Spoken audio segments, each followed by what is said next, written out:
good morning, everyone. I am Evangelist Karen, and this is your Monday morning word.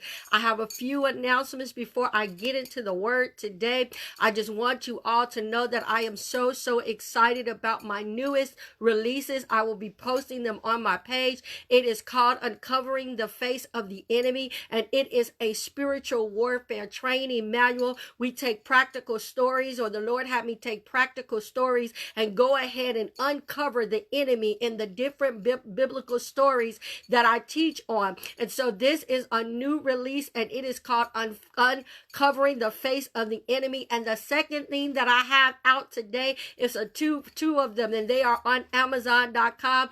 It is called Build Me an Altar. A lot of times when I have visited different places and grown in relationships with other ministries, they would always ask, well, how did our altar team get the way that it was? And the Lord had given me a strategy. The Lord had given me a plan so that we could begin to teach people. It was like team building on how to build together, how to effectively cover the altar, the do's and the don'ts of the altar. My God. So there's two books or two manuals, should I say, that are available on Amazon.com right now. One is called Build Me an Altar, and it is a guide to building a great altar team. The other one is Uncovering the Face of the Enemy, which is a spiritual warfare training manual. You can purchase this and you can teach your own self through my teaching on how to engage in spiritual warfare and how to identify certain spirits. I will be doing some webinars. Those are going to be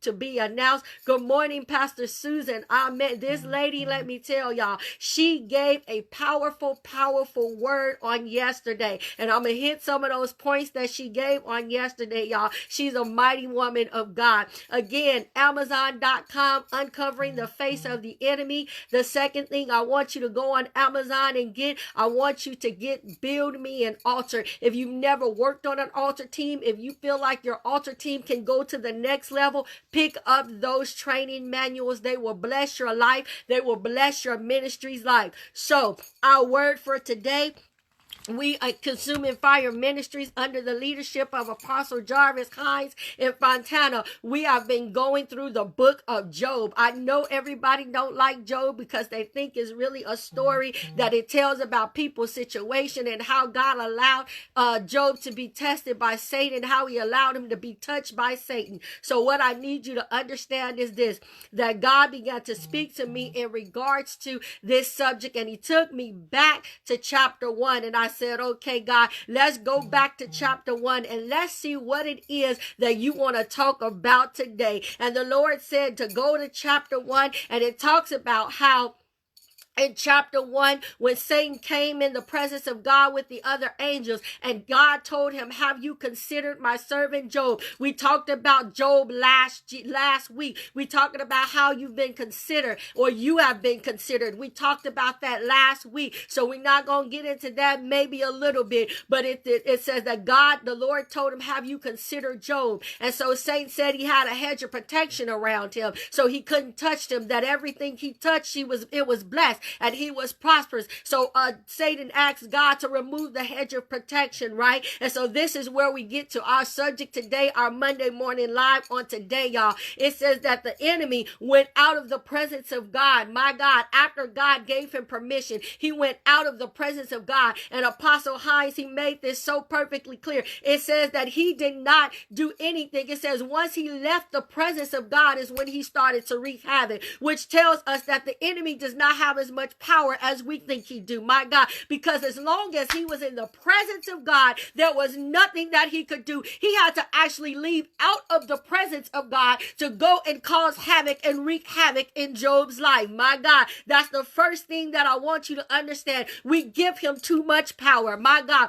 And so it says once he got out of the presence, he went to Job, and the story of Job begins. And it says that Job, he got a message from a servant. It says that the Chaldeans came came and they took his oxen. Stuff started happening to his cattle. Stuff started happening to his sheep. And it says that Job was blameless and he was upright in God, my God. But all of a sudden, the enemy had launched his attack, my God. How many of you have had an attack launched after you, my God? And it says no soon as the one servant got done, another one came. So he kept having, he said, it tells us that it was thing after thing after thing after thing. The Lord told me to tell you that shots have been fired, my God. The enemy understood. God gave me permission. I got to hit him with my best shot, my God. That one shot that the enemy took against Job, it consisted of various shots, my God. Pat Benatar, she did a song a while ago that said, hit me with your best shot, fire away. It says that one servant after another servant after another servant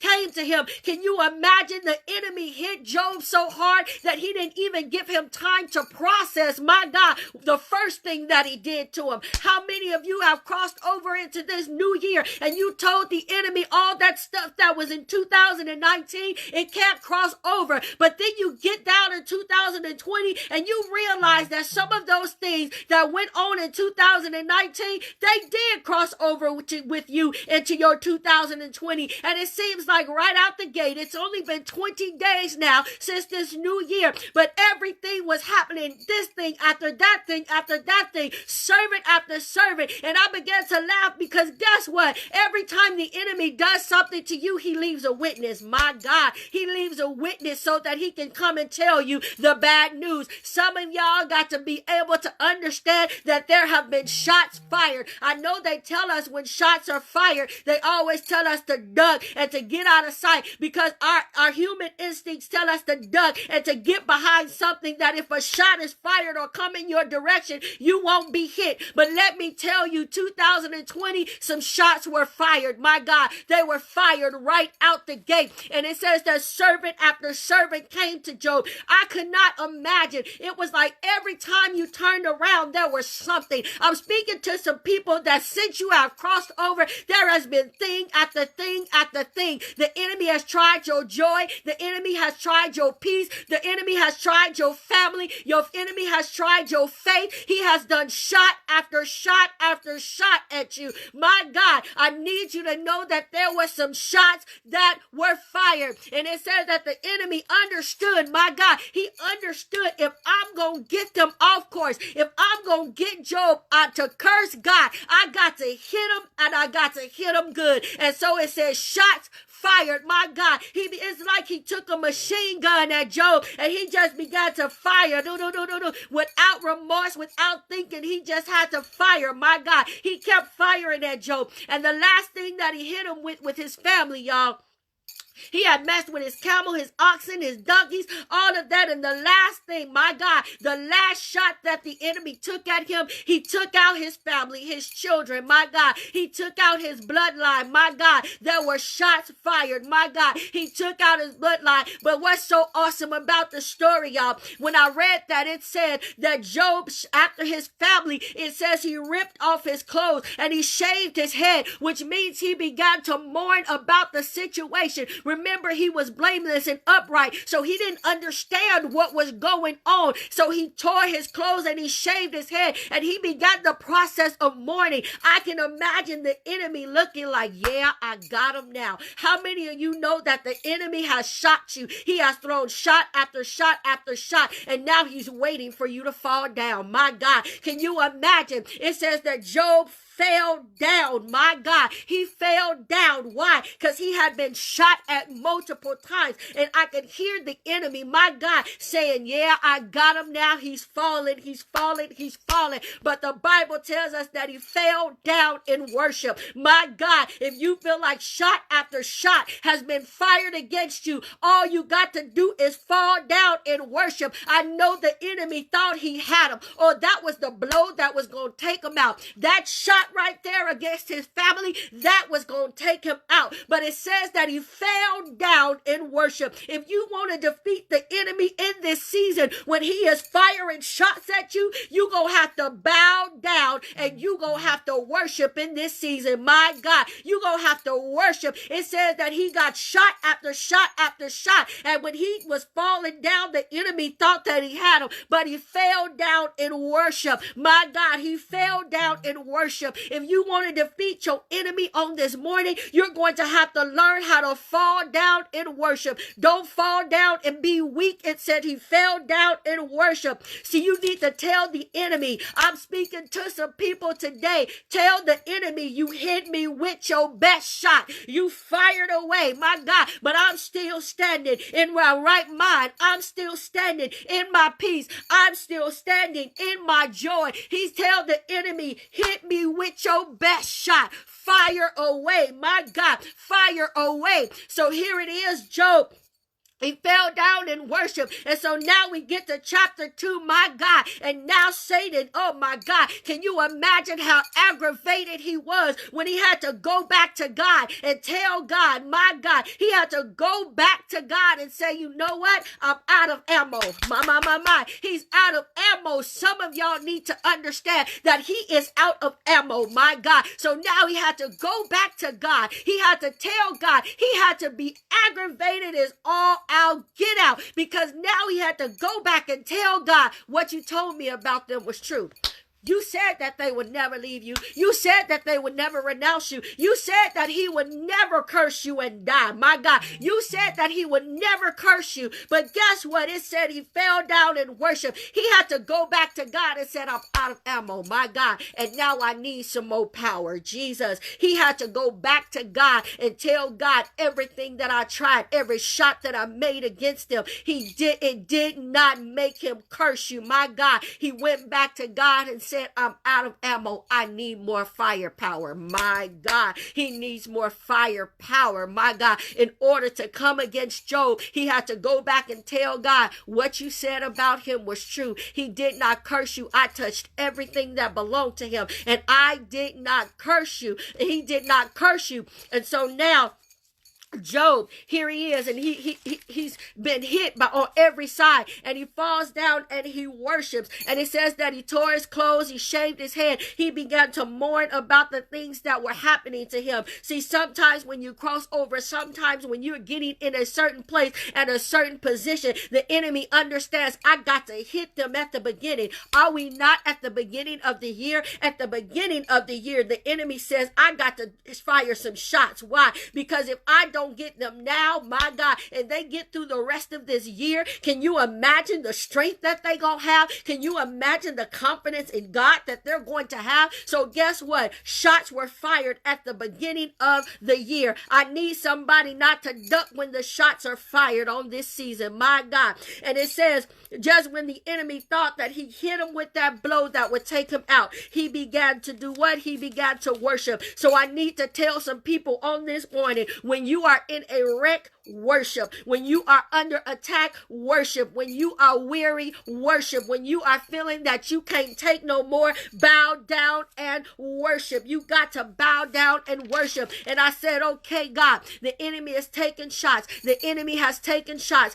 and the enemy has taken shots at you, and you feel weary and you feel weak, my God, and you feel like you just can't take no more. So now God tells him, you know what? Consider him again. My God, consider him again. There was a situation that I was dealing with last year, and that thing crossed over into this year. And I was like, God, hold up. I said I wasn't going to deal with that in 2020. How did that thing get here, God? Oh, I passed this test already, God. This thing has already been defeated. We already been through this, God. Why am I going through this situation again? Most people would tell you that, oh, you're going through the same situation again because you didn't pass the test the first time, my God. But how many of you know, my God, thank you, Holy Ghost, when you are in school, You go throughout the year and you are learning things and you are being tested on some things all throughout the year. But at the end of the semester, what happens? The final exam. My God, at the end of every semester, there is a final exam.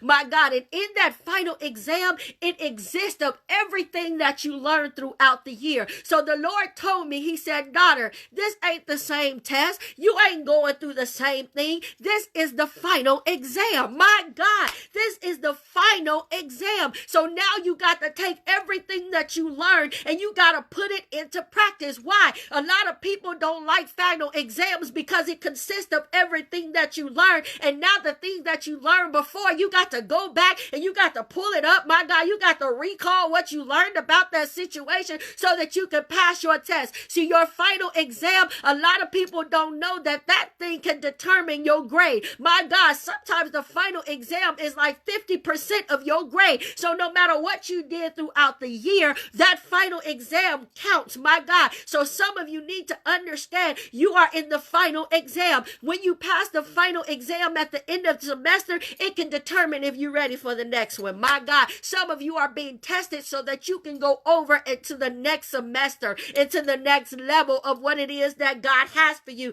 I said, God, I dealt with this thing. We dealt with it already. Why does it seem like this thing has come back? He said, it's not the same test, daughter. He just increased the fire. And he took me to the three Hebrew boys. The three Hebrew boys, they got thrown into the fire. And when it tells us that story, it says that the king turned up the fire 7 times. My God, Pastor Susan told us yesterday, she said the enemy has no new tricks. My God. And so I thought about that thing. Y'all got to go home and study to show yourself approved. And I thought about that thing and I was like, you know what? The enemy don't have no new tricks. This is the same thing that it was last time. He just turned it up 7 times hotter. And if you passed the last time, if God sent you through it the last time, all you got to do is apply how you passed the last time to this time. There's just an increase in the heat. My God, but you survived. You made it through it. I need to tell some people that there have been shots fired and you need to tell the enemy, fire away. Shoot me, hit me with your best shot, devil, because guess what? I'm still gonna stand. I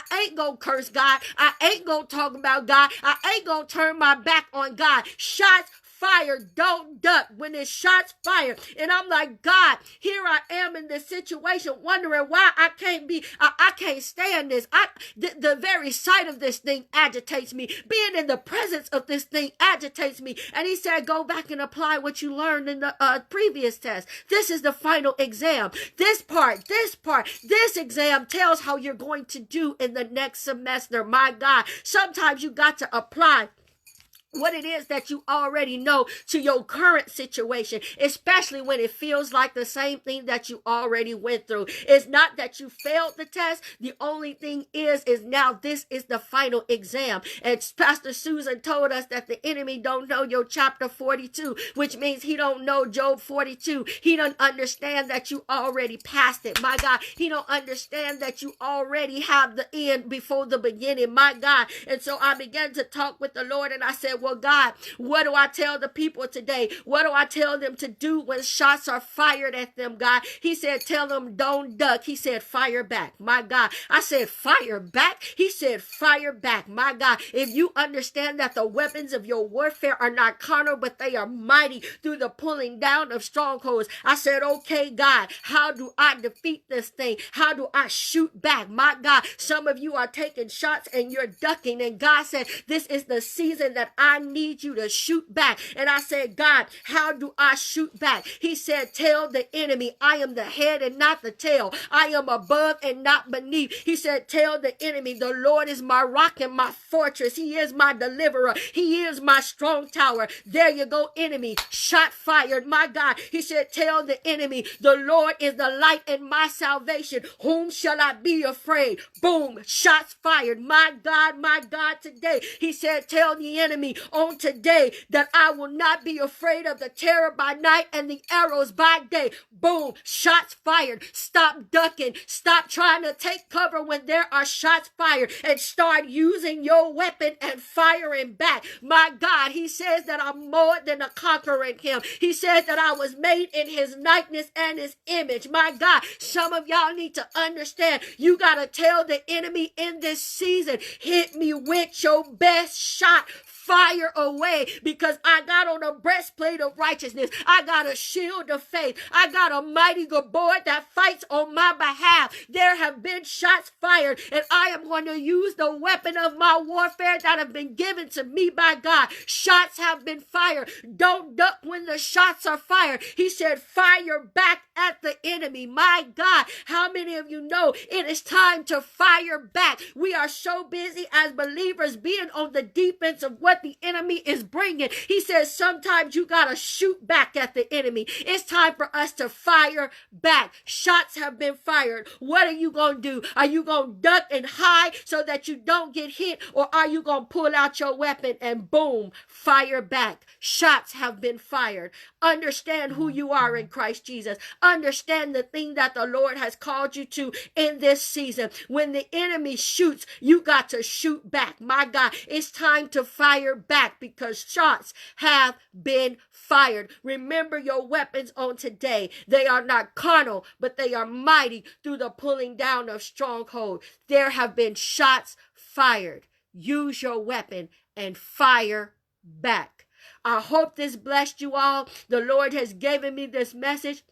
And let me tell you, the first thing, I'm going to recap it really quick. The first thing Job did was he worshiped. When he was in the weakest point, after shot after shot after shot, the first thing he did was pulled out the weapon of worship. And then even then, he still did not curse God. How many of you understanding that the final exam consists of everything that you have went through? So it may feel like you're going through the same situation. It may feel like you're doing the same thing. It may feel like you're taking the test over again, but let me tell you, it is the final exam to your double. If you read chapter 42, Job received double of what he had. He received twice as much as what he had in the beginning. Why? Because he studied and he passed the test.